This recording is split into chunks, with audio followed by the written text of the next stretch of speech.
Cette semaine, on s'intéresse aux enfants qui s'invitent dans la vie intime de leurs parents dans la télé-réalité Ma mère, ton père. On se demande pourquoi on reçoit des mauvais cadeaux de nos proches à Noël. Puis on invite notre collègue Hugo Meunier qui est allé visiter le refuge des jeunes avec son nouveau porte-parole Louis-Jean Cormier.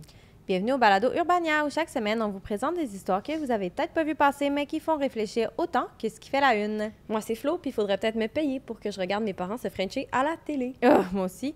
Et moi, c'est Gab. Et pour Noël, j'aimerais des balabangles pour faire mon pilates. Le message est passé. C'est des petits pois de cheville. Je voulais Adieu prendre vous intéresser. le temps de citer nos meilleurs commentaires de la semaine sur l'épisode de la semaine passée. Oui, parce qu'on en a eu des bons. Oui, on diffuse toujours un extrait sur TikTok et les commentaires, ma foi, sont savoureux. Oui, Aussi vraiment. savoureux qu'une bonne bûche de Noël. On a Gobstopper 1965 qui nous a dit « Vous faites dur ». Oh. Allô? Et Chickabao qui dit « C'est quoi ce podcast-là? Le lucide podcast de gauche? On pourrait dire ça. » Mais peut-être, oui. Peut-être. Est-ce Ben, un red flag? Pour vrai, écrivez-nous. Comme vous pouvez le constater, on vous lit pour vrai. On va en parler pendant nos épisodes, puis ça nous intéresse. Oui. Que vous soyez d'accord ou pas d'accord. Oui, c'est ça. Peu importe, on les lit tous. Oui. Tous les commentaires qui sont féminins et masculins. Oui.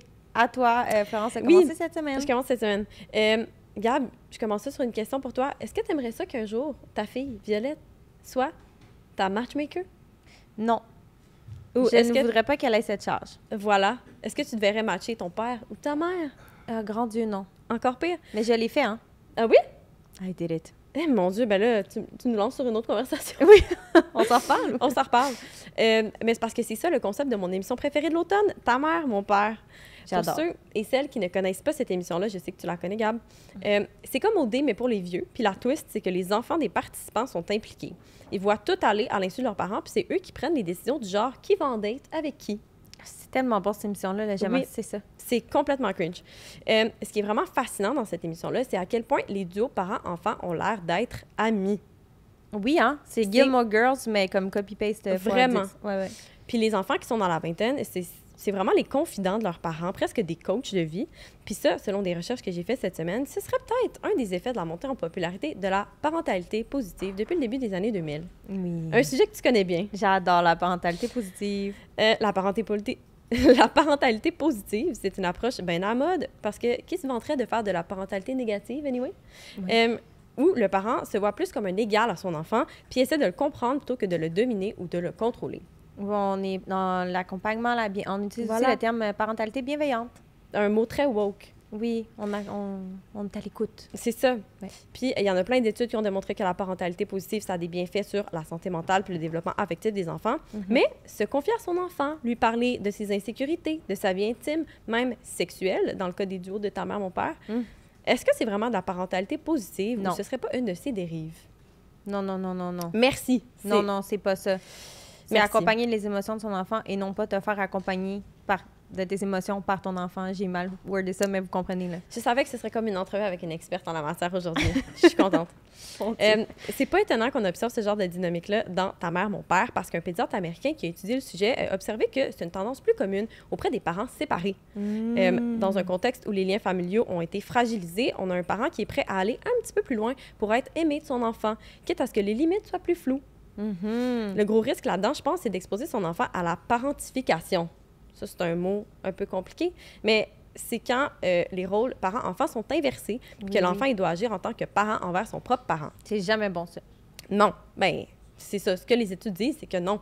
On observe beaucoup ça dans les familles où les parents ont des enjeux de consommation, de santé mentale, où les parents ont eu des horaires atypiques qui ont obligé les enfants à prendre la charge parentale en leur absence, ou il y a eu un divorce houleux qui a imposé à un enfant d'être le psy de ses parents. Dans l'émission, on voit d'ailleurs Xavier être très protecteur envers sa mère. C'est super bizarre. Il réagit. Sa mère French. Oui, puis Ouais, il ouais. réagit vraiment fortement à chaque fois que la date de sa mère fait un move sur elle. Oui. Ça fait un peu « Tu es ma fille, je veux pas qu'on te touche ». Oui, genre, touche pas à ma soeur. Voilà. Ouais. On va aussi Laura faire un pep talk à sa mère Judith pour l'aider à se faire confiance malgré ses insécurités quant à son poids. Oui, c'est vrai. Drôle Je me rappelle d'affaire. de ça. Bref, cette semaine, je me demande si on n'est pas en train de produire un show qui capitalise sur des jeunes adultes un peu traumatisés d'avoir été parentifiés, qui sont devenus des caretakers compulsifs. Parce que la ligne entre une amitié avec son parent et une implication un peu malsaine dans sa vie intime, elle est mince. Mais je suis pas pour l'amitié par enfant, moi. Non, mais moi non plus. Je pense que t'es pas... Des fois, là, ma fille, quand elle est fâchée, elle est comme, t'es plus mon amie. Ou je suis comme, je ne suis pas ton amie. Jamais je suis ta mère. Jamais été ton amie. Never was. La même chose avec, genre, les parents qui veulent se rapprocher de leur enfant de cette façon-là. On dirait que moi, mon père, ma mère, je les aime, je les adore. Genre, j'ai envie qu'ils me parlent de ce qui se passe dans leur vie, mais je veux pas être ton amie. Ben non, mais aussi, moi, on parlait tantôt là, des divorces, là, puis des séparations, puis je pense que ça témoigne des parents, en tout cas nos parents, la génération de nos parents qui n'ont pas de ressources, puis qui sont pas habitués de parler de leurs émotions avec leurs amis, puis il y en a misère à s'ouvrir, fait qu'ils vont un peu à l'affaire facile qui est leur enfant de comme adolescent ou jeune adulte, puis on veut être là pour nos parents, là, parce qu'ils sont là pour nous, mais on peut pas être le petit de notre parent. Puis parle-en à tes amis, surtout de ta vie sexuelle.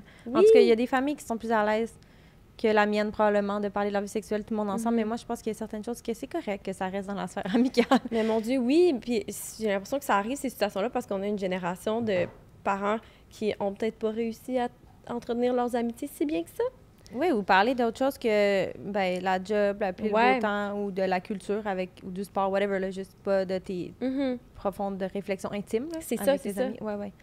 Mais je sais pas, toi, ce que tu en penses en tant que professionnel de la parentalité. Non. Gabrielle? Oui.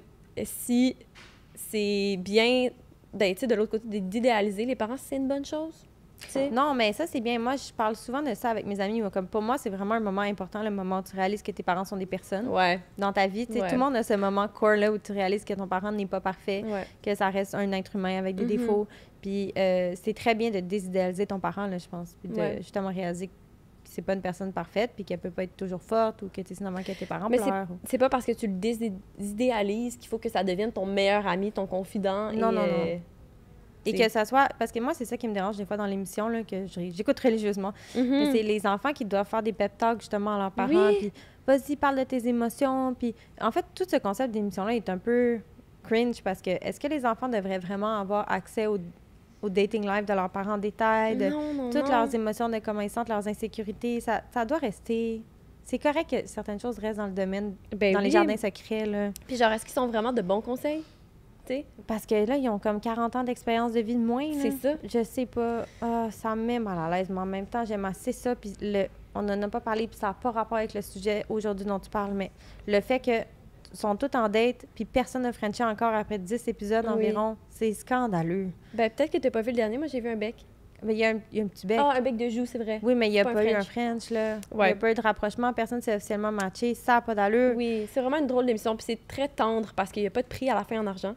Alors, ils sont là pour les bonnes raisons. Comme l'amour est dans le prix. Oui, vraiment. C'est mon tour, Florence. Oui, on finit là-dessus. À toi. Mais en tout cas, on souhaite bonne chance à Maurice et Sandy. Oui, puis on pense à Alain, qui l'a pas eu facile. On pense à Alain. Oui. Mais Florence, cette semaine, je suis totalement dans la frénésie des fêtes. Je suis toi contente. aussi, comme tu le sais. Ça va peut-être surprendre nos 5 auditeuristes, mais je ne suis pas un Grinch et j'adore Noël. Un de mes talents cachés, c'est d'être super bonne pour offrir des cadeaux aux gens. Malheureusement, c'est pas quelque chose qui est donné à tout le monde et ça me décourage. Oui. La semaine dernière, j'ai lu un article sur Vox qui s'intitulait « La motivation égoïste derrière vos mauvais cadeaux ». Je me suis dit que ça t'intéresserait parce que les cadeaux poches, c'est vraiment du gaspillage d'argent. Et de temps, et d'énergie, et de plein de choses. Oui, de beaucoup plus que de l'argent, là. Mais j'ai quelques stats pour toi. Oui? Au Canada, une personne sur 6 retourne des cadeaux reçus à Noël et plus de la moitié de la Gen Z l'ont déjà fait au cours de leur vie. Scandale! Aussi, le quart des Canadiens vont faire du regifting, donc redonner des cadeaux qu'ils ont reçus à Noël à d'autres personnes. Ça, c'est sans compter tous les cadeaux qui finissent par traîner dans le garde-robe. Dans l'armoire. Le pire cadeau que tu as reçu, toi, c'est quoi? Une théière avec des fleurs argentées et un couvercle bleu. Est-ce que tu bois du thé? Oui, je voulais une théière, mais je voulais pas cette théière-là. OK, mais ça, c'est une autre affaire, là. C'est les cadeaux qui sont juste exactement ce que tu voulais, mais exactement pas ce que tu voulais en même temps. Oui. Le pire mix. C'est vraiment ça. Et là, la question, c'est pourquoi on reçoit des mauvais cadeaux? La réponse est assez simple, par paresse ou par égoïsme. Mais oui, les gens vont souvent se concentrer sur l'effet spectaculaire que peut créer le moment du déballage de cadeaux, plutôt que de se demander si la personne à qui il ou elle l'offre en a vraiment besoin ou envie. Pierre-Yves McSween, es-tu là? En as-tu vraiment besoin? Ben oui, genre donner un air fryer à quelqu'un qui cuisine pas juste parce que c'est une crise de grosse boîte qui coûte cher. Pourquoi c'est égoïste? Parce que ces cadeaux-là sont choisis pour impressionner les autres plus que la personne qui les reçoit et donc satisfaire le sentiment de valorisation sociale. On performe nos cadeaux. Oui, vu de même. En plus, les cadeaux peuvent donner une compétition qui On donne à toujours. Hein? Oui, à la performance. Oui, l'anxiété de performance. On dirait qu'on a les mêmes constats chaque C'est épisode. un leitmotiv. Bienvenue. Et là, pour devenir un ou une meilleure gift-giver, le premier truc, c'est de se mettre à la place de l'autre. Mm-hmm. Je trouve que souvent, on a tendance à donner des cadeaux en fonction de nos goûts et nos préférences, comme ta théière moche, Oui. plutôt que vraiment penser à ce que l'autre personne aime. Mm-hmm. Bref, acheter des cadeaux, Flo, ça demande de l'empathie. Et ça, c'est pas donné à tout le monde. Ben moi, là, j'ai déjà raté à 13 % au niveau de l'empathie sur un test de personnalité au secondaire. Et je donne de très bons cadeaux, donc c'est possible. Vous pouvez le faire. Je suis tellement pas... T'es pleine de contradictions, Gab, j'adore ça. Je sais. Mais pour vrai, là, les cadeaux, je trouve que c'est tellement un problème. Puis je me demandais si tu pensais peut-être que c'était ungrateful ou comme De dire qu'on aurait ça des mauvais cadeaux? Oui, de dire de juste parler de ça, du fait qu'on n'aime pas un cadeau. Est-ce qu'on aurait Non. juste se faire ma trappe puis être comme merci? Ben non. Non, je pense que c'est une perte d'argent, de temps, d'énergie pour tout le monde, Ouais. de s'offrir des mauvais cadeaux. Je sais pas ce que tu penses des listes. Moi, je suis vraiment pour les listes extrêmement précises. Dans ma famille, on fait un échange de cadeaux, puis on pige chacun 2 personnes. nous aussi, on fait ça. On reçoit et on offre 2 cadeaux chacun.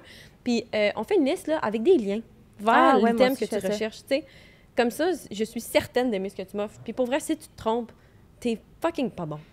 Oui, mais C'était moi, mes dans la parents, des fois, ils ont tendance à faire ça, mais c'est pour ça que maintenant, on fait des listes précises parce que tu demandes justement une théière, puis là, c'est comme, c'est pas exactement ça que je voulais, parce que non, je vais pas Non. tant l'utiliser, puis Non. Là, c'est il n'y a plate. aucune bonne option pour ce que tu peux faire avec un objet dont tu ne veux pas. Genre, le Oui. cacher, c'est pas fin. Le revendre, c'est pas fin. L'offrir à quelqu'un, c'est pas fin. On dirait que tu es juste pris avec ça. C'est un fardeau pour le reste de ta vie. Mais surtout si c'est quelqu'un qui est proche de toi, puis que tu sais qu'il va revenir te visiter souvent, Oui. puis que là, t'as acheté, mettons, un foulard, puis tu le mets jamais, tu sais, t'es Ouais. comme, ah, tu sais, je l'aime pas, c'est plate, tu sais. C'est un souci. Ça, c'est quoi le pire cadeau qu'on t'a offert? Hey, je sais pas. Non. J'essaie d'y penser en plus. J'ai déjà reçu un disque compact, il y a pas si longtemps. Un disque compact. Oui, un CD. Et est-ce Physique. que tu as un lecteur de disque Ben compact? non, j'ai personne qui écoute des CD depuis 10 ans. Là. C'est tellement vintage. Oui, c'était tellement vintage, puis c'était quand même un bon album, mais que je connaissais déjà. Mais là, j'avais dit à la personne, ben là, un CD, non, tu sais, on n'est plus là. Non, une c'est comme cassette CD encore moins, passé, une VHS, cassette. Ben je rendu là, pense. c'est peut-être plus cool une VHS. Ouais. Il y a un côté vintage qui est le fun. Ça aurait fait un item déco. Une autre affaire qu'on n'a pas parlé, là, pour vrai, pour des mauvais cadeaux, c'est une méconnaissance des goûts. Oui. Ou une mauvaise interprétation. Puis ça arrive peut-être des fois avec des membres de ta famille plus éloignés qui se rappelaient que tu aimais Justin Bieber oui. il y a 5 ans. Puis Oui. là, ils t'offrent, mettons, un calepin de Justin Bieber. Puis t'es là, ah, C'est très traître. c'était moi dans le passé, tu sais. Oui. Oui, le cadeau trahit beaucoup la connaissance de la personne. De T'sais. toi. Mais c'est pour ça que tu peux être déçu des fois. Parce que Ouais. t'es comme, ah, je pensais que maman, tu me connaissais mieux que ça, tu sais. Ou genre, c'est insultant parce que tu dis, ah, tu penses que j'aime ça? Tu penses Wesh. que j'aime ces petites fleurs argentées? Je les déteste. Ah, désolée à ma mère, mais sérieux, je l'ai encore sur le cœur. Mais c'est ça. Pour régler la question, pour vrai, des listes tellement précises, s'il Oui. vous plaît. Ben, tant qu'à ça, moi, on dirait, c'est ça, j'aime pas tant les listes pour ça parce que je pense que j'ai un espoir que ma famille me connaisse mieux que ma Ouais. liste. Puis qu'ils savent Ouais. plus comment je suis, puis qu'est-ce Puis, que j'aime. Il y a quelque chose finalement- là-dedans qui casse un peu la magie de Noël aussi. Ben, je pense que c'est ça que j'aime pas, en fait. Mhm. C'est l'idée d'avoir une liste précise puis de recevoir exactement. Tant qu'à ça, je vais aller sur Amazon.com et Ouais. ou une autre boutique locale Ouais. et commander ce que je veux. Là. Mhm. L'effet de surprise est complètement gâché. Ben oui, mais c'est pour ça aussi, ça, c'est une autre affaire que je voulais parler, c'est l'espèce de pression de réagir positivement à un cadeau. Là. Tu déballes quelque chose, puis « Ah, merci! » Puis c'est exactement ce que j'avais demandé. Ouais. Donc là, il y a comme une espèce de gimmick weird C'est faux. où je dois avoir l'air surprise d'avoir ce que j'ai demandé exactement. Une comédie de Noël. Oui, c'est un... Puis moi, j'ai de la misère avec ce genre d'affaires-là, Ouais. le fakeness, les conventions sociales Mhm. bizarres, puis... Mhm. C'est pour ça que je pense que j'aime mieux les cadeaux quitte à peut-être à recevoir pas exactement ce que je veux. Tu détesterais Noël chez nous. On déballe nos cadeaux un par un, puis on se regarde chacun développer notre Non, cadeau. nous aussi on fait ça, mais moi Ok. j'aime ça. J'aime pas ça quand tout le monde déballe en même temps, ça enlève le moment. Oui, c'est ça. Il y a comme une bienséance à respecter, je Oui, pense que tout à fait. le déballage en même temps, ça le fait pas. OK. OK? Ben, c'est le moment où on invite un de nos collègues de la salle de rédac, Hugo Meunier. Cette semaine, notre collègue journaliste Hugo Meunier qui est allé visiter le refuge des jeunes avec son nouveau porte-parole Louis-Jean Cormier. Et Oui. Hugo, je te laisse mon siège. Salut, ah oui, hein?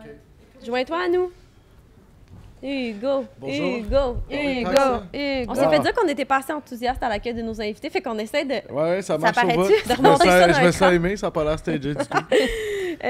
C'est quoi ton contenu, le micro-mag dans fin de C'est, semaine? dans le fond, il y a un nouveau porte-parole du Refuge des jeunes. Le Refuge des jeunes, c'est comme...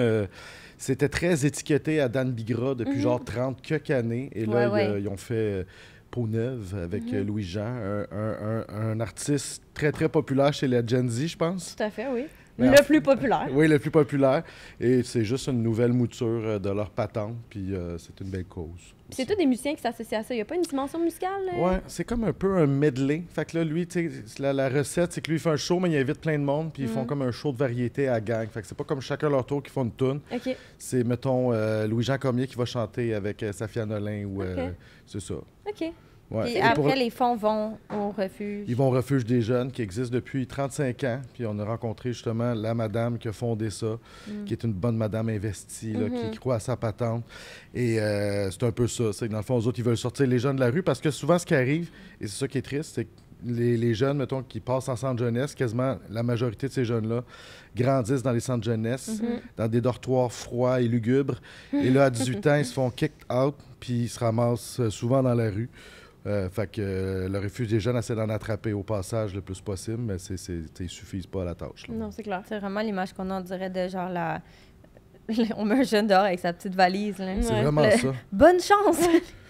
Sans on a- ressources. là. L'école de la vie. Oui, l'école de la vie. Ouais, ben, il y en avait un, Givenchy, qui était là, qu'on a rencontré. On est allé visiter sa chambre, puis lui, c'était vraiment triste. Là, il disait, je pourrais croiser sa rue, ma mère, mon père, je saurais pas c'est qui. Ouais. Oh, Fait que mon moi, Dieu. ces affaires-là, en tant que père, ça me bouleverse tout le temps, les enfants poqués, qui n'ont pas eu de chance, alors que mes enfants sont ingrats et gâtés pourris.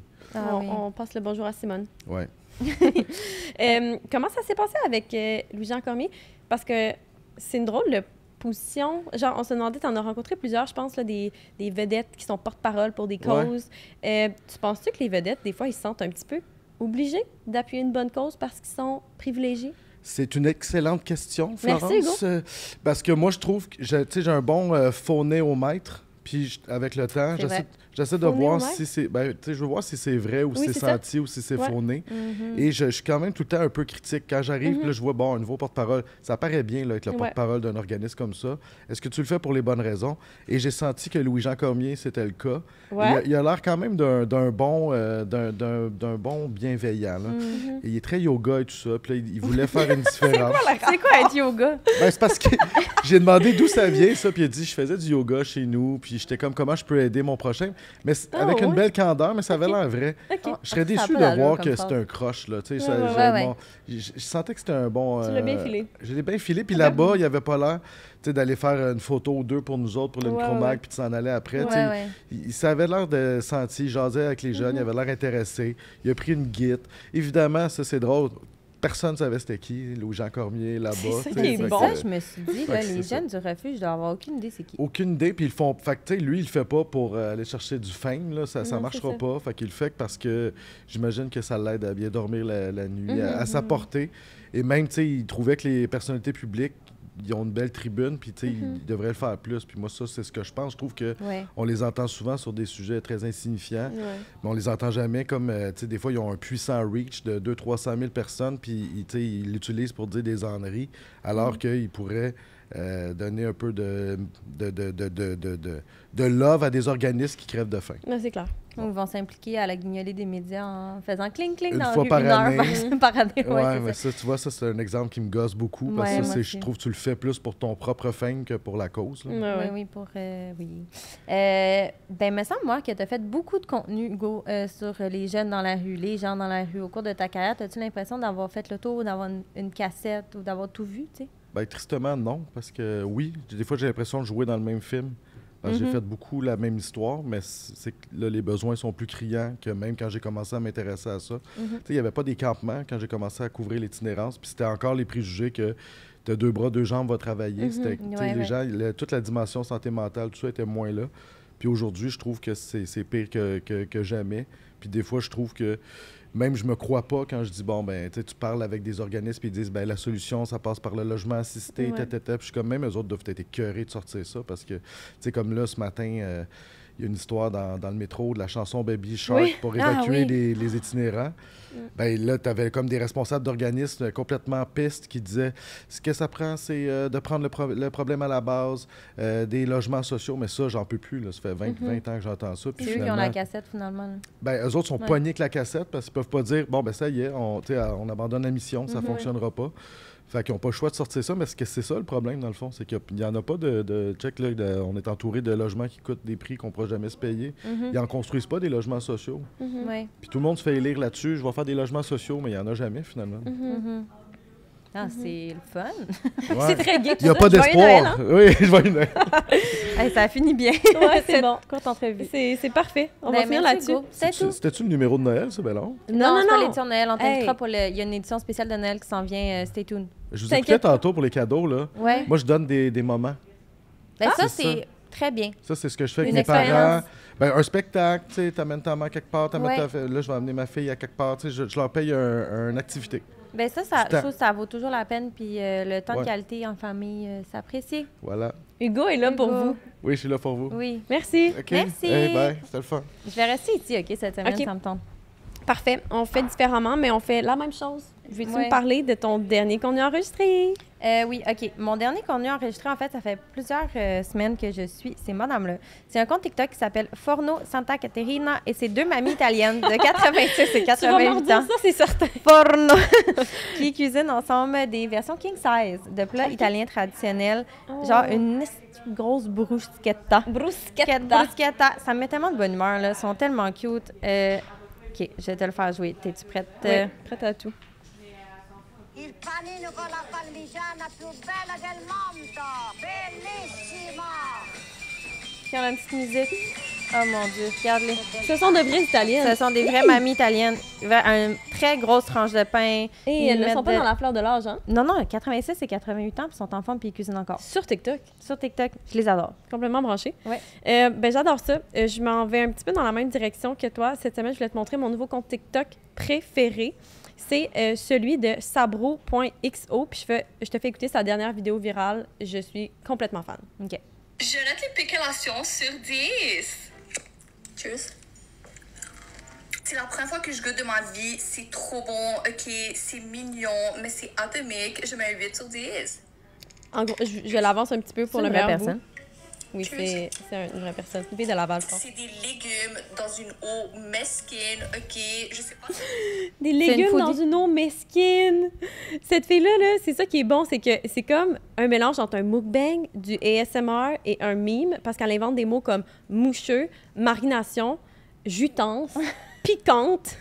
En tout cas, elle qualifie les marinades de mesquines, puis j'adore ça. Allez voir, allez la suivre, c'est vraiment du bonbon. Elle mange comme elle teste des aliments. Oui, elle goûte à des affaires, elle fait des reviews, mais des trucs que, genre, t'as jamais vu, là. J'adore. On l'aime. Ben, on vous souhaite de cuisiner pendant les semaines à Oui. venir, que ce soit italien ou pas. Ou pas. Ou pas. C'était tout pour aujourd'hui, je pense. Ben oui. Ben merci, Flo. Merci, Hugo, d'avoir été là. Je me rappelle plus de ton nom pendant une seconde. Si vous avez aimé ça, vous savez quoi faire. Likez, partagez, abonnez-vous pour jamais rater un épisode. Puis pour plus de conversations éclairantes, d'histoires surprenantes et de rencontres extraordinaires, abonnez-vous au Micro Mike d'Urbania. C'était Gab et Flo. On vous retrouve la semaine prochaine. Bye. Bye.